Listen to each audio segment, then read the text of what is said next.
welcome back. We're glad that you're here to join us for another installment of Honoring Your Truth. You're going to hear in this next testimony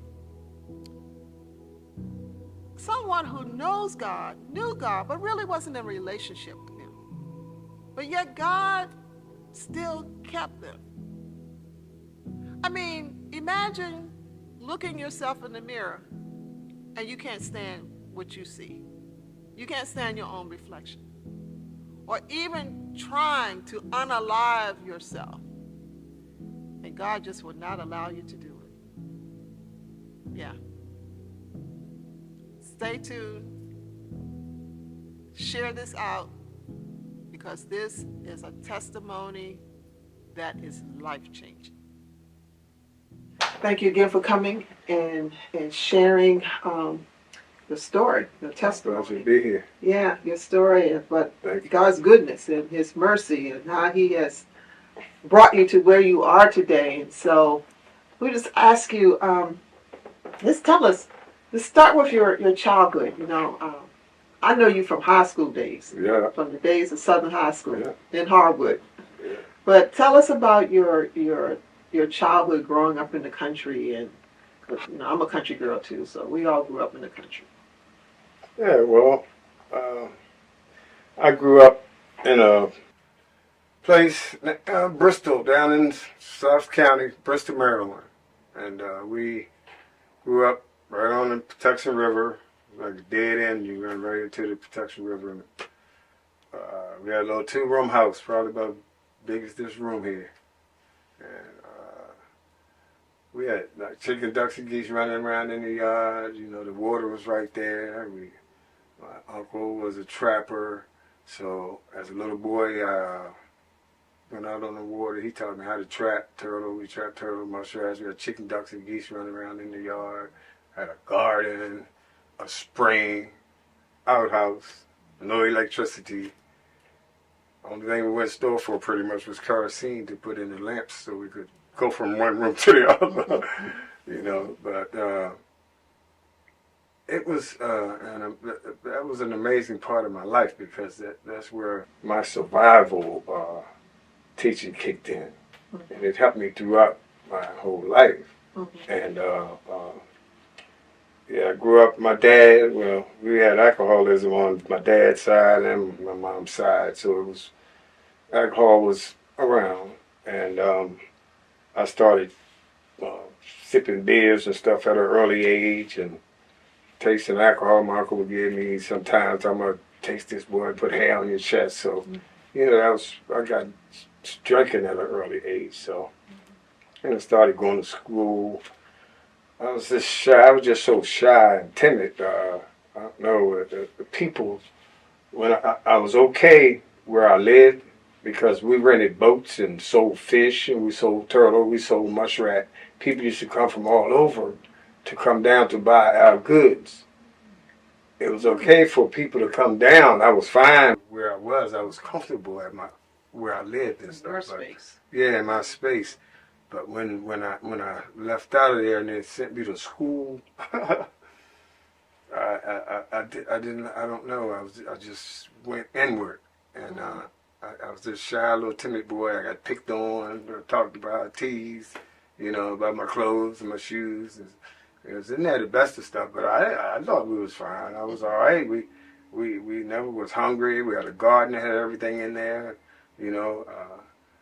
But just to leave out of my safety zone and leave and go into another environment, it just took me to another place as a young boy. Mm-hmm. But then, as I grew older, and we moved from there, we moved up to Wason's Corner, up to Drury. We first moved to Bristol, then we moved to Drury. We moved to Drury, then we moved to Bristol. But I got to go into junior high, and at Wason's Corner, it was, a lot of my cousins and friends that I knew. They were drinking too, and then they were smoking weed, and so I got into that with them, just trying, because I just wanted, I guess I was looking for a friend, peer pressure. Mm-hmm. So I started, that's how drug stuff started with the marijuana. Mm-hmm. Started smoking marijuana, started drinking liquor, alcohol. Then I started buying big quantities of drugs. Then I started selling drugs. Then the LSD came when I went to start going to senior high. Started mixing the LSD with the marijuana. Then PCP came along. I started dealing with that and was snorting the powder cocaine. So I was kind of like smoking it, snorting it, selling it all throughout my, even through my senior school year. In my time I was going to school, we would get on the parking lot in the morning time. We'd get tore up on the parking lot. We'd go to the liquor store before we would go to class, get Wild Ass Road wine and WD 2020 and smoke some weed and snort some coke, drop some acid and go to class. And we would go to school. You know, I did make it through high school. Well, I passed. I never really failed. I did just enough to get by. You know, I did just enough to get by. And when I got to the my senior year, I passed from the 11th grade to the 12th grade. And my dad, I'm going to say it because my dad was an alcoholic. And he had a lot of problems in the home. And I would just run and stay out in the woods most of the time when I was younger, when stuff would go on in the house. And so I would just go away and stay for a day or so in the woods and come back later that morning so I'd go to school. That was my escape. That was my safety place because I hunted a lot. I did. I had grapevines. I could swing from here up to the road and back without my feet touching the ground. Wow. Because I had a branch that I had because I used to hunt and I hunted so much on one side until I had to get to the other side. But the branch was so wide until I couldn't get across, so I cut a tree down and pushed it over the branch so I could walk across to get to the other side. So woods and that was my safety place. I just loved the woods because I could just escape, and that would be my safety place. I would just stay out there and you could go hunting. Outside was my home. I liked outside better than I liked in the home. But like when I got, like I said, in 11th grade, I passed to my senior year. My dad, something had happened at the house, and him and I talked to him, and I realized what I did, and I looked for the door, and I just ran.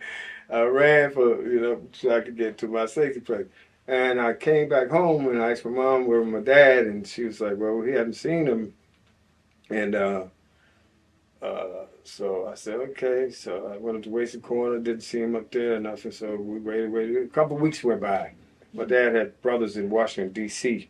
One of them called and said, we know you were looking for Marshall. Talk to my mom.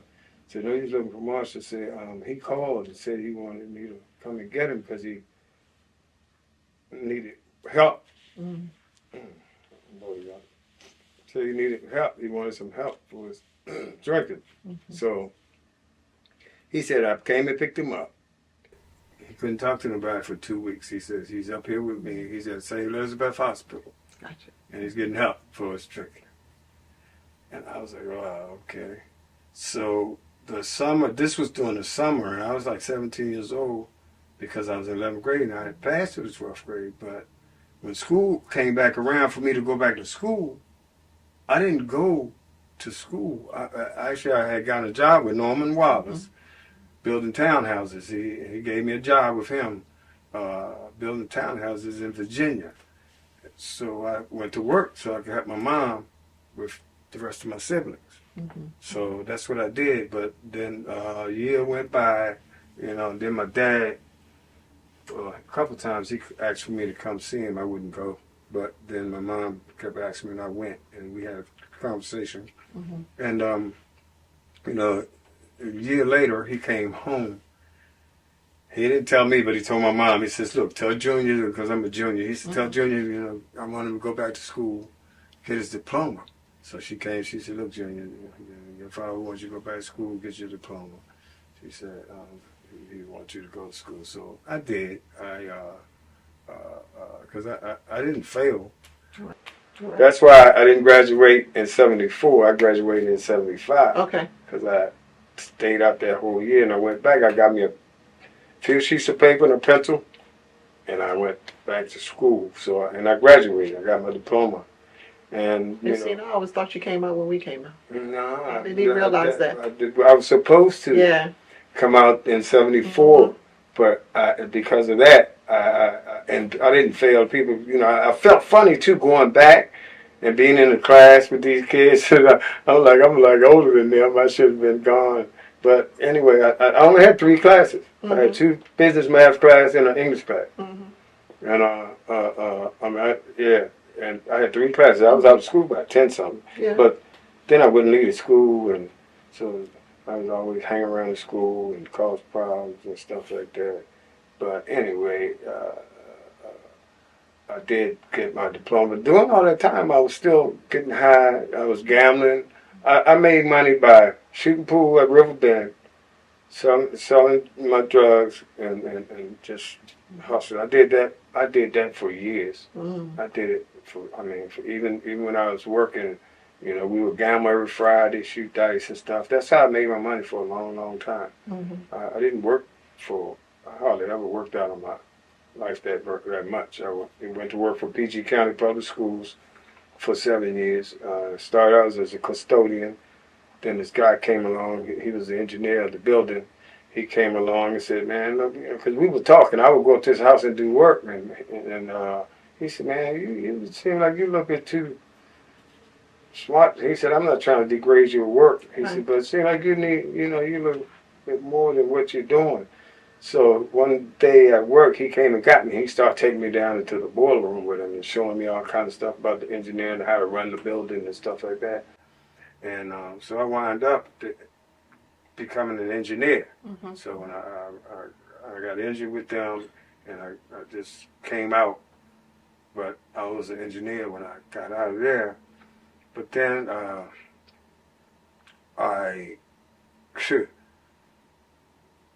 even during that time, I would never go to work high or drunk enough. I would go maybe with a hangover or something.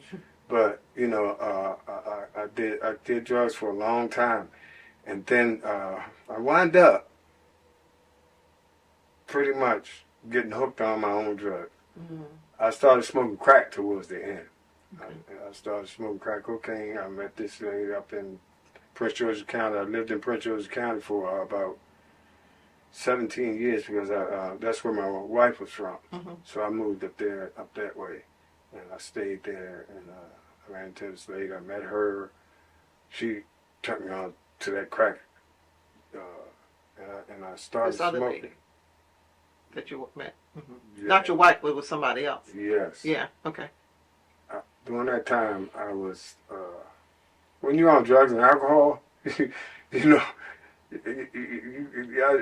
ask me why did I do this? I'm like, look, I was on drugs and alcohol. My kids, I had to make amends with them. You know what I mean? And then explain to them, I had to make amends with my dad. And him and I made amends because he had to come and live with us towards the end, and we hugged and talked, and my dad was 6'3", and we hugged, and he cried boo-hoo like a baby, but it was needed, and we did that, and God has a way of working things out, and it worked out. But I had to do the same thing with my son. I had to, because he was my kids. I had 2 kids at the time and I could see they were getting into it. It's a terrible thing. I was getting so high and stuff until I was hating the person who I became. I was literally hating myself. And I kept trying to get away from myself, but I just couldn't get away. I could not get away from this person who I was. And I kept trying to change, but I just couldn't at the time. I don't know what it was. It just seemed like that stuff just kept calling my name, and I just had to go. But then I noticed my kids were getting older, and I was trying to hide it through all my, so I didn't want them to see certain stuff. I wouldn't do certain stuff around them, but they got older, and they started looking at me, seeing I was missing here and there and all. And I think my kids just started not liking me, And then God was, he was really, I know he was dealing with me the whole time because I felt something was right, but I just couldn't get right. I was like, man, do you really want to grow up with your kids hating you? Well, if you hate yourself, it's bad enough.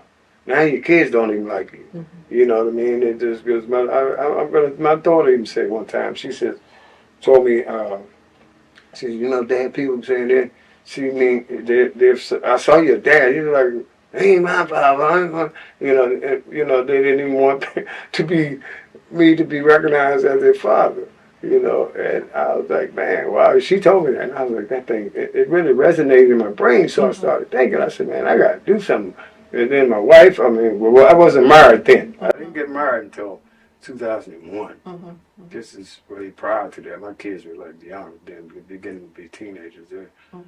So I said, man, something got. So all this time, I mean, I got high. When I became a man, I was 43 years old. So I kept going on and on and on, and I know my wife, she was getting sick of me because I could tell. You know, I'm like, man, I got to do something. I'm going to just lose everything and everybody, you know what I mean? So it was one night on my, before that happened, at the end of my run, after I did all this drug stuff, I got hooked on the crack. I had gotten 4 DUIs. I mean, I would drink, and I get only, you know, I would get caught drinking. So I had 4 DUIs, but you know, the funny thing about it, the DUIs I got, they would suspend my license, take my license from me. I would drive all that time still without a license. Then I'd get my license back. I never got caught when I didn't have my license. But every time I got my license back, I would get caught again. Yeah, I would get caught again. And then when I sit around and think about it, I'm like, you know, God was with me through all that mess. And I never got a whole lot of jail time. The most jail time I got in my life was the last time that I had the DUI. They gave me 2 weekends in jail. And I'm here to tell you, they were the longest 2 weekends of my life. I'm telling you, it seemed like forever. And I had time to think, and I'm like, man, if I keep going down this road, you know, it's going to be something else. And then after that, I got into this jam in Bywaters. I was in the house with somebody. We got, it was like 14 kilos of cocaine. And we have been doing this for a long time. I don't go into specifics about it because I don't want to put. But we have been doing stuff for a long time. Anyway, this day we got the police came. They raided the house, and I got locked up. I got locked up. 17 charges. Kingpin charges, and then state transport charge. Every charge I think that they could think of, they gave me. So I got out. So I come home. You know, of course, I had to go to court. I went to the first court. I didn't have a lawyer. They read off all the charges to me. Told me I was facing 35 years in the federal penitentiary. And that I definitely needed an attorney. So they let me go that day. Went back again, second time. I still didn't have a lawyer. So the judge said, Mr. Hall, he read off all the charges. He said, this is what you got. He says, I don't know if you realize how serious this case is or how much time you're facing. He said, but you are facing 35 years in the federal penitentiary. He said, if you come up in here again and you don't have an attorney, he said, we're going to trial. He said, these people have an attorney and this state is ready to go to trial. I said, well, Your Honor, I tried to get an attorney, and I said, they want $13,000. I don't have that kind of money. I'm like, I'm on disability. I only get this much money. He said, well, you need to figure it out. He said, because we're going to trial the next time. Third time come around, In the meantime, I had went to the library and I studied up on some stuff and I was checking the laws and this, that, and the third. And because the stuff happened, it wasn't at my house. It was somewhere else. But the papers had put it in there that it was had bust had happened at where I live. They had the wrong address. The package on the stuff was the address to where I was. So it was a lot of discrepancies, discrepancies in there. So I went to study up a little bit, and I came up with something that I read. So I went back to court the third time. I still didn't have an attorney. So they said, Mr. Hall, Judge, he was fed up with me. He said, Mr. Hall, the state is ready. This lady has her attorney. You don't have an attorney. I gave you 3 chances to get an attorney. We're going to trial. He said, state, they asked me this, that, and third. Well, I didn't get on the bench or anything. He just asked me, the judge asked me how I plead when it came around. I said, because the other lady, she pleaded not guilty. And I said, well, I take the Afro plea, Your Honor. He was laying back in the chair first, the judge. And he sat up. He said, what'd you say, Mr. Hall? I said, I take the Alfred plea, Your Honor. What is the Alfred plea? Well,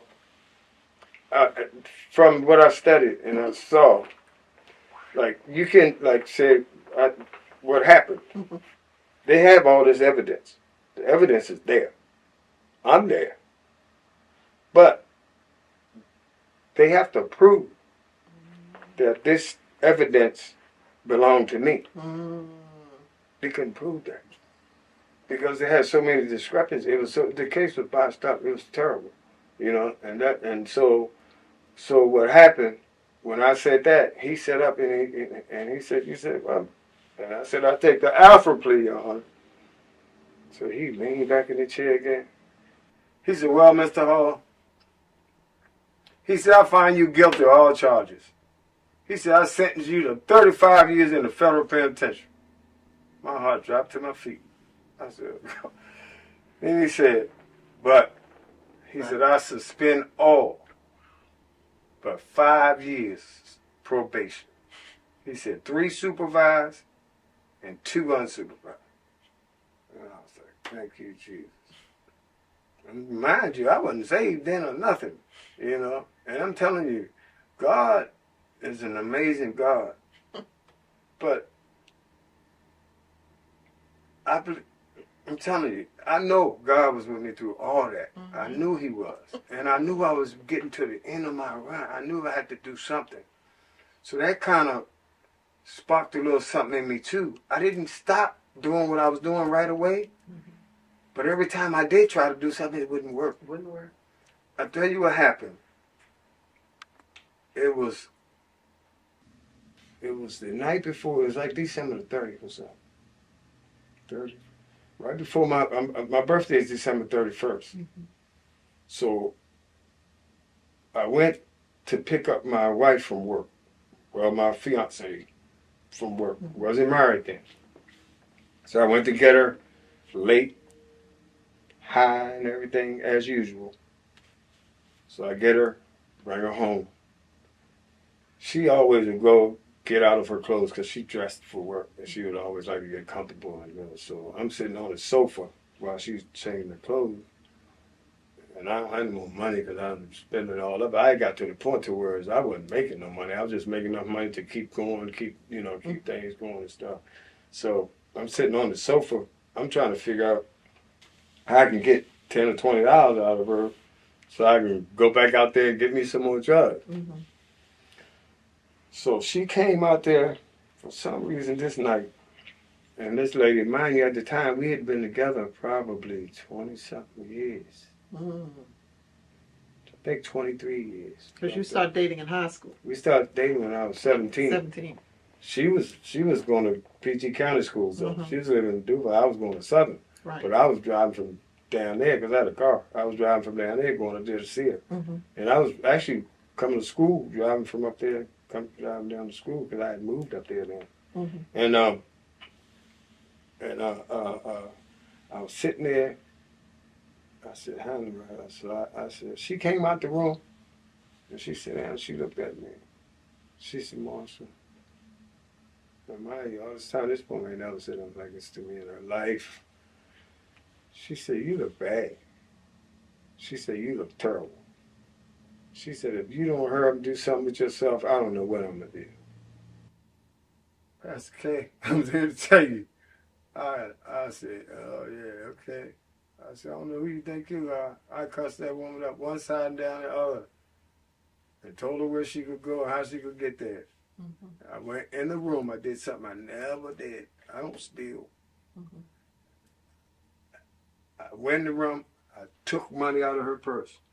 I said, I'm going to fix her. I don't know what she thinks she is. I'm walking up the street talking to him. So like, I don't know what she is. And I said, I'm going to go up here and get the biggest rock I could find, the rock of crack. I went and got that rock of crack. I left, went out to my buddy's house.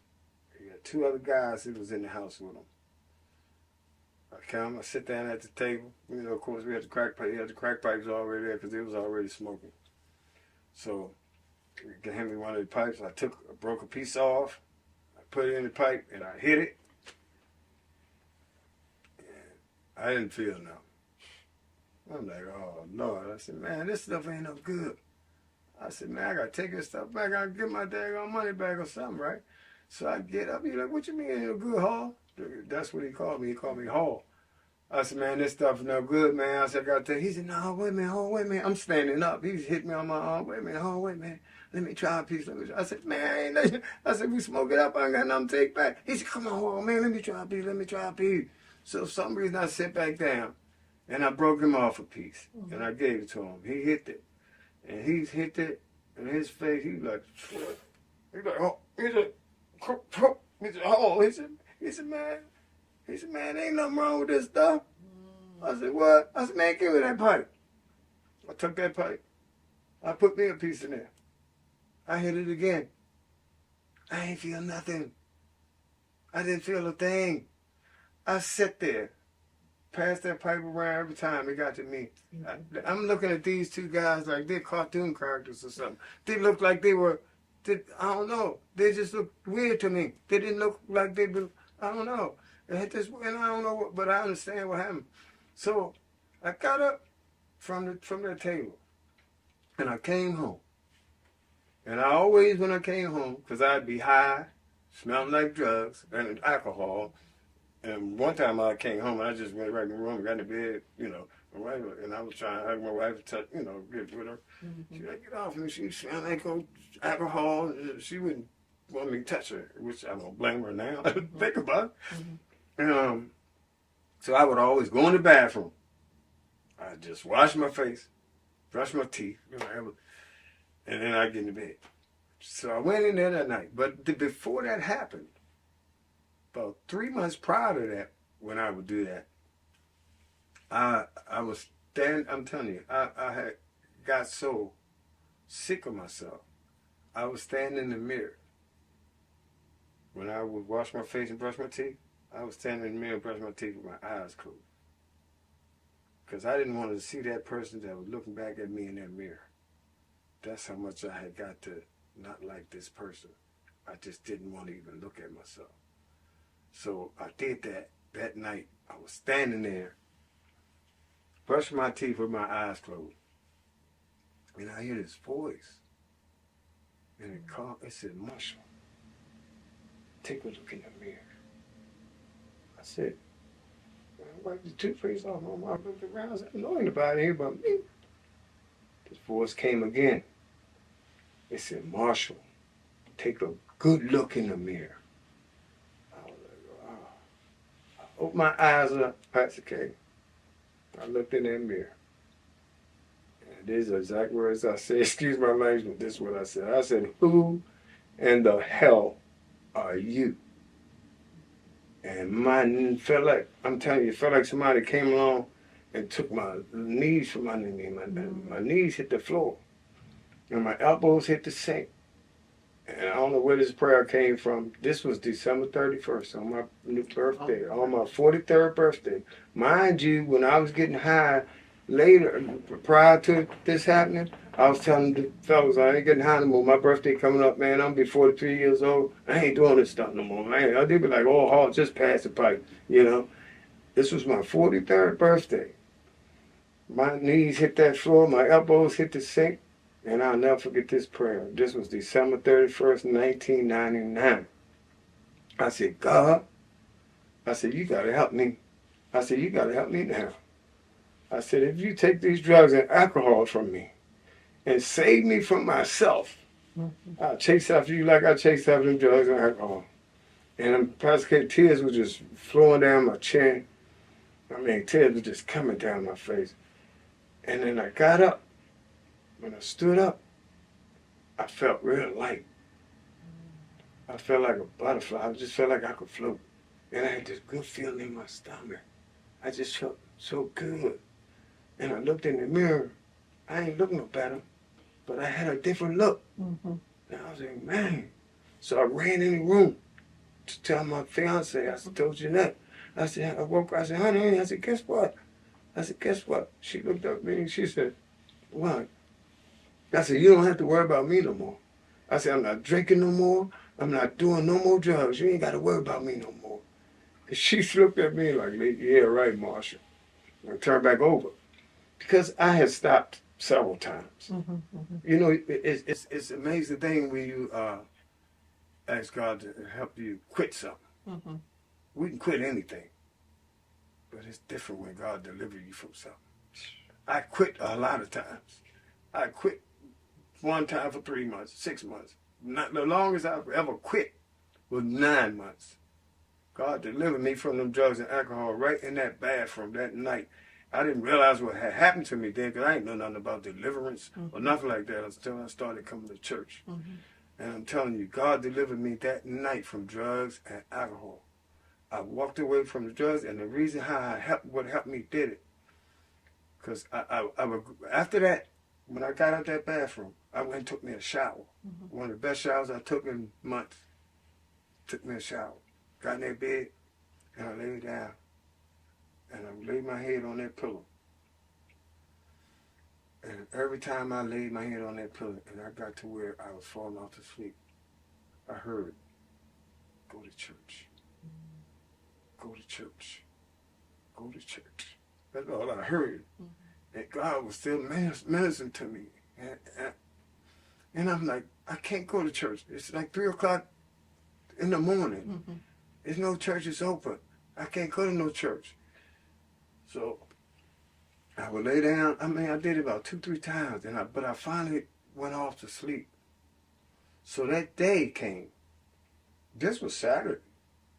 So churches wasn't, except for the Seventh-day Adventist people. Right. So this was Saturday. So my sister actually got married on my birthday. And I went to go to the wedding. I was going to go to the wedding. I got up, took no shower. Let's get ready to go get dressed. And I was going to go to my sister's wedding. And I went and reached in the closet to get my clothes out. God was still ministering to me. He said, stay in the house. Don't go outside. I said, I got to go with my sister and she get married today. It's like, stay in the house. Don't go outside. I was like, oh my God. I said, okay. So I sit on the bed and I'm like, why? So I thought about it because, you know, alcohol and stuff was going to be there. It was going to be like a party. You know how weddings are. So I got it afterwards. So I had this little teeny Bible. I told you that. I told her, I said, I'm not going to but Joyce, my sister Joyce got married. I said, I'm not going to her wedding. I said, because I'm going to stay in the house. She said, I don't care what you do. She said, I'm going. She was still upset with me from the night before for me taking her money, right? And I sat in the house. I always had a little Bible with me. Even through my drug addiction life, I always carried a Bible. So you knew God. You always knew God. You just hadn't turned your life over to Him. That's what it was? My mom and I talk every day. My mom wrote the 23rd Psalm on an envelope for me when I was probably about 23 or so. And I always would keep it on my dash in my car. It stayed on my dash in my car so long until the sun dried up. And I went to pick it up one day and it just crumbled up. Wow. But I had recited it so much into my spirit until I had it in there. And she told me every time I think something's going to happen bad, just read that song. and I kept that. So my mom was a Christian lady. Yeah. She knew the Lord. My grandmother, but my mom and I, every day I talked to her, it was never a day that went by that I didn't talk to her. My mom didn't mention something to me about God. So God was instilled in me at an early age, but I just didn't have that relationship with him. Gotcha. I knew of God. I believed God existed, and I did believe. That's all I knew.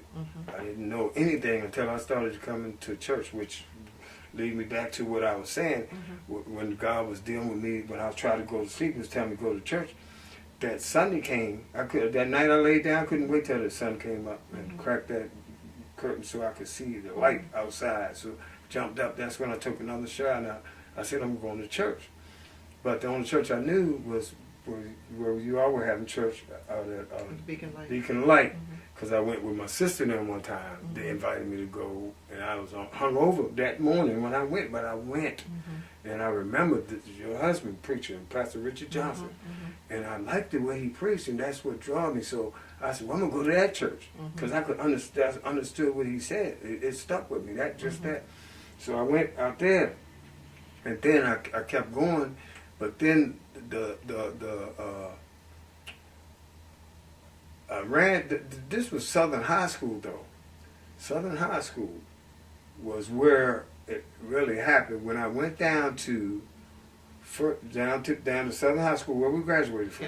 Yeah. I went down there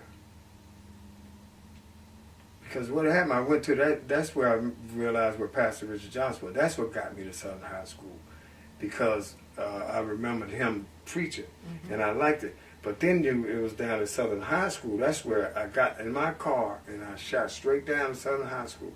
And I went down there, and I'll never forget, this man, I don't know, it was like he just knew my whole life. He preached John chapter 5.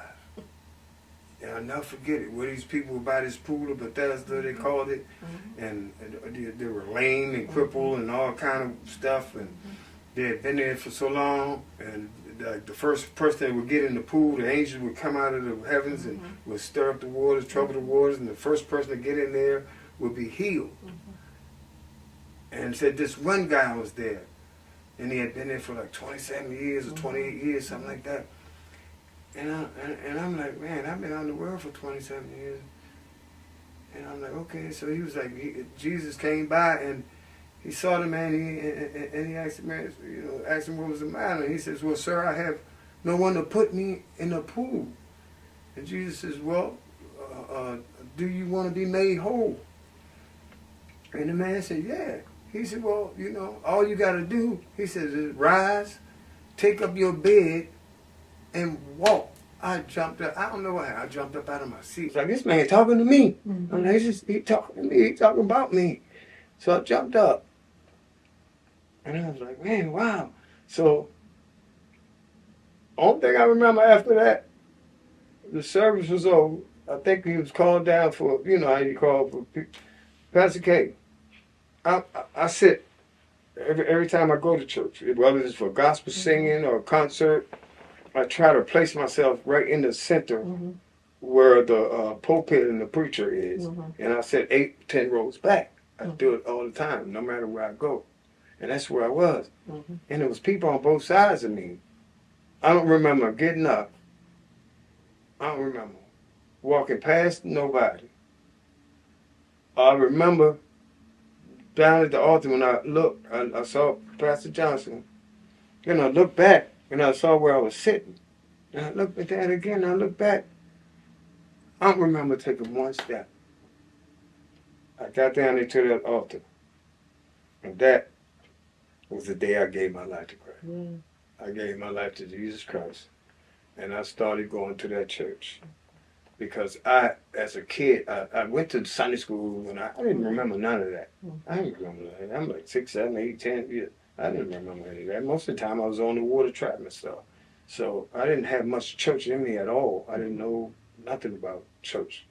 So I got church through you and your husband, and everything I learned from First Christian.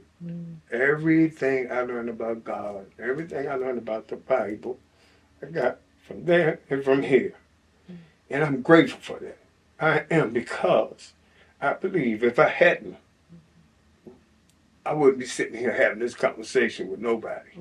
I know God would have been took me out. So I thank God. I'm telling you, I thank God for you. I thank God for your husband. I thank God for this place. I thank God for Southern High School. I thank God for Beacon Light. I thank God for bringing me through all of what I had to transpire to get to this point in my life.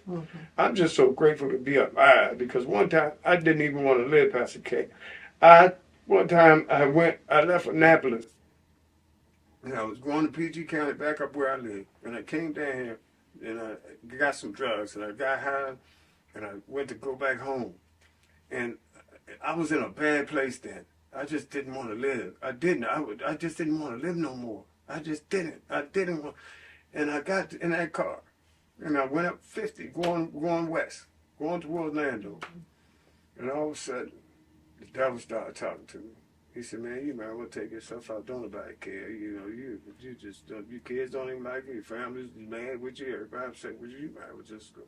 So I took that car, and I was driving up 50.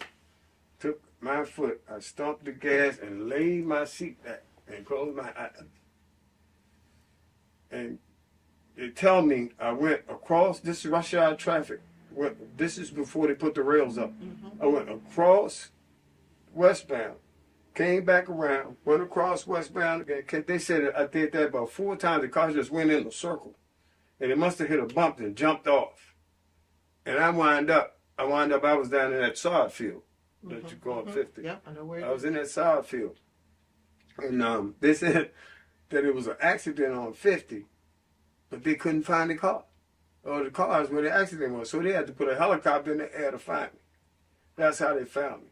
But when I looked up, it was 2 older white people sitting over top of me, looking down on me. And they said they thought I had a heart attack. I had these baggies in the dash. I took them out. I threw them in the bushes, you know, and the hedge bushes. And then I cleaned the ashtray out. I had some PCP. I sprinkled that all out in the field. And then the white people said that they had told the police. They said, well, he threw these bush bags over here and he did, you know. So the police come, these detectives came down. And then I had this, on the car I was driving, it was from my wife. And it had Snowflake on the tag. And my mother used to call my wife Snowflake because she liked those rolls that, you know, the snowflake rolls that had the flower on top. So I had to personalize her tag for her, right? And the police, they saw that. And they just went, because they used to call cocaine snow and stuff. So the woman had already told her I had this stuff and I had threw over there. They was asking me what these baggies were, so I made up the story. Back in those times, you know, the girls were getting their hair cornrowed and the beads would come in those bags. You know, so I told them what it was. I said, my wife just had her hair braided. I just had those bags, and I said, you know. So anyway, that story, anyway, that's what I told them. So they get me, they take me, put me in the car. I mean, not in the car, around the back of the car. Asked me, where the drugs at? Where the drugs at? I'm like, I don't have any drugs. This was like, oh, you Snowflake, huh? Where the drugs at? I said, man, they slammed my head, bam. He said, man, where the drugs at? I said, man, I'll tell y'all. I said, look, man, I just ready to have surgery on my back. I got a bad back. I'm disabled. I said, he said, look, I'm going to ask you one more time. Where the drugs? I said, man, bam, slammed my head on the trunk again. I said, you know what, man? Shoot. I said, just lock me up. And that's what they did. But before he went in his suit coat pocket, pulled a bag of white powder stuff on, slammed it on top of the car and said, F it, this is. It's a black police detective. But anyway, that panned off, wasn't nothing, wound up. All I had to do was pay, because the drugs wasn't nothing. I got a lawyer for that. The drugs was fake, and all I had to do was pay for the people. So they never found what you threw away? No. They had dogs, everything out there. The Lord kept you. Yeah, I'm telling you, they had dogs, everything out there. Helicopter. I mean, everything. And I'm telling you, God has been with me all my life. God has always been with me throughout my whole life. It's a lot, I mean, more, but I know it's just not enough time to even tell it all. But I'm just telling you, when I look back on it, after I got saved and then God delivered me, I knew what happened to me after. You know, you all explained to me what deliverance was, what being saved mean and all that. I realized in my life that God was always on my side. He brought me through all that. It was nothing like what I've been through. God brought me through all that. And I realize and I understand that. And I'm telling you, woo, I'm telling you, I'm telling you, I'm telling you, if there's anybody, I'm telling you, that don't believe in God, I'm telling you, there's something got to be wrong. There's something got to be wrong. It really is. But I'm telling you, though, too, I don't care what you go through in life. I don't care what your habits are, your addictions, your sins. I don't care what it is you're going through. And I didn't even have nothing to do with what my addiction was.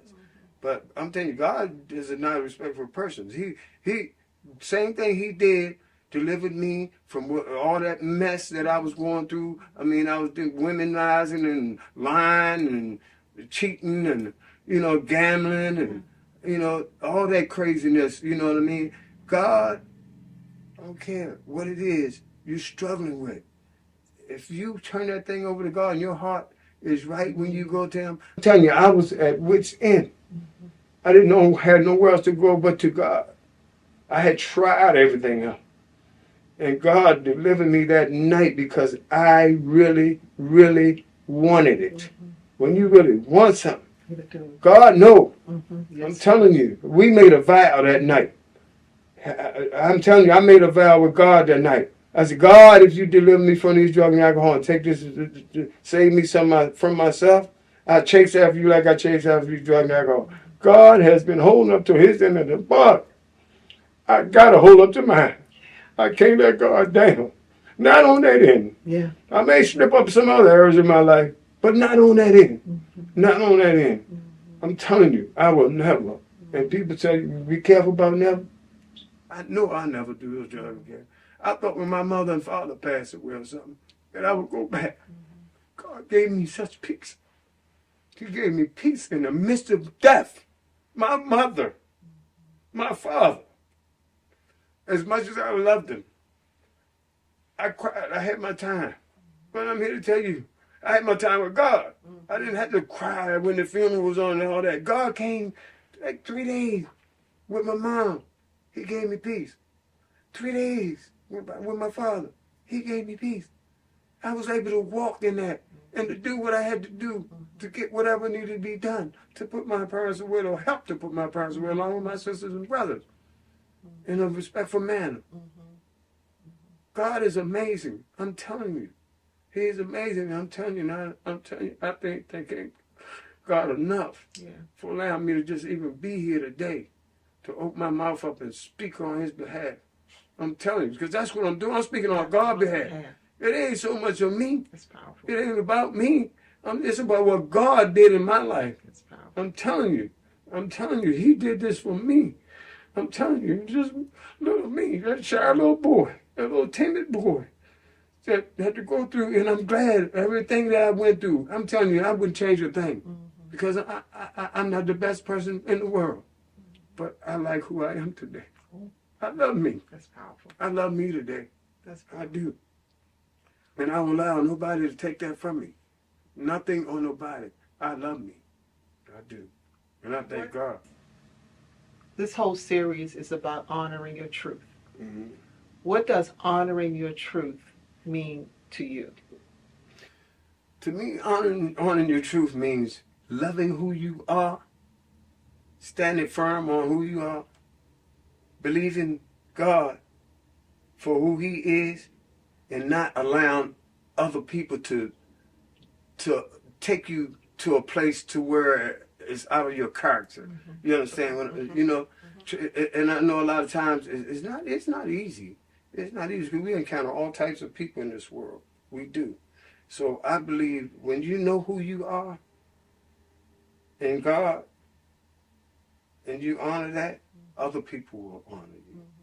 You know what I mean? And just don't let nobody take you to a place where you have to, because my parents always said, well, if you don't do nothing wrong, you don't have nothing to apologize for. So I don't, and I will apologize. I've tried to make amends with everybody because I know in the midst of my drug habit and my alcoholism and stuff, I've hurt some people. I hurt my family and stuff. And I had to apologize. Those that I couldn't make amends with, I did. And those that I couldn't, I prayed to God about it. And I asked Him to do it for me. And that's it. That's what I believe. I believe honor the truth is just being true to yourself. Right. You're being true to yourself, and just letting your feet line up with your mouth. You know, not saying you're walking perfectly upright, dotting every I, across every T. You know, because I still have sin issues I deal with. I thought when God delivered me from drugs and alcohol, I was fine. But then I got down the road a little ways, and these residual sins started popping up. I'm like, whoa, oh boy, hold your horses, you know. Now I gotta pray for this, you know. I gotta work on this, so I work on me every day, and I ask God to work on me every day because I want to be the best person I can be. I started out on this journey with a tractor and trailer load of sins. When I get to heaven, I just won't have a lunch bag. I'm telling you right now, yes, Lord Jesus, I'm telling you. Yes. That is powerful. Thank you again for coming and sharing a powerful testimony. I believe without a shadow of a doubt that someone is going to get their deliverance because of what they've heard you share. I pray to God as well. I do believe that. Because He'll do it for whoever that really wants it. Yeah. I don't care what it is. Yeah. Thank you. That ending, that was spot on. I mean, you said it was so much you covered, but you gave some great nuggets. But it's truth. That's it. Yeah, that was the thing. It's truth. You just telling your story. Yes, ma'am. I can't do no more. Woo! That was good for me. That was I'm telling really. You. Wow. I mean, I heard the first go around was the first time you did it was excellent. Yeah. I mean, you just got a powerful testimony. It's just powerful. Thank you, God. I'm telling you, man. My life is. I'm telling you, it's been amazing, and it's just. People always talking about, well, I know I don't, people, you know how people are. They want to bring up your past, which is fine. I don't mind that, but I don't live there anymore. Right, that's not you. I'll be like, return to sender, you know, I done moved. I got a new address. If you want to come along with me on this one, fine. But we can talk about it, but don't try to hold me to that. Right. Because I don't live there. I'm done with that. Right. Done with that. That's a whole nother. Yes, Lord Jesus.